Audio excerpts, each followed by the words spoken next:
নমস্কার। Arogyam health care পুরুলিয়ার তরফ থেকে আমি doctor Pankaj Singhania, MDDM endocrinology. আমি একজন সুগার, থাইরয়েড এবং হরমোন রোগ বিশেষজ্ঞ।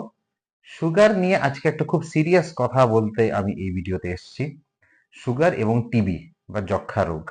যখন টিবি আর সুগার একসাথে হয়, বা একটা সুগার পেশেন্টের যদি টিবি হয়, বা টিবি চিকিৎসা করতে গিয়ে সুগার ধরা পড়ে, এটা কিন্তু খুব চিন্তাজনক বিষয়। এটা সে আগুনে ঘিয়ের মতন কাজ। এবং এই ক্ষেত্রে দেখা গেছে যে সুগার টিবিকে বাড়ায় এবং টিবি সুগারকে বাড়ায়। তাই এই ক্ষেত্রে সুগারটা টাইট কন্ট্রোল করা খুব জরুরি। টিবি চিকিৎসা আপনি স্বাস্থ্যকেন্দ্র থেকে ডটসের ওষুধ নিয়ে করবেন, যেমন আপনাদের স্বাস্থ্যকর্মী বা ডট সেন্টার আপনাকে পরামর্শ দেবে।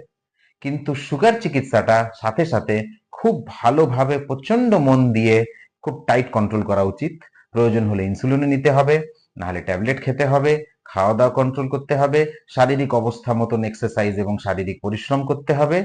আর টিবিটা এবং সুগারটা দুটোকেই কন্ট্রোল করতে হবে। সুগারটা দয়া করে টিবি পেশেন্ট মিস করে যাবেন না, নাহলে টিবির চিকিৎসা কোনোদিন শেষ হবে না। আপনি টিবি এবং সুগারের কমপ্লিকেশনে মারা যেতে পারেন। ধন্যবাদ।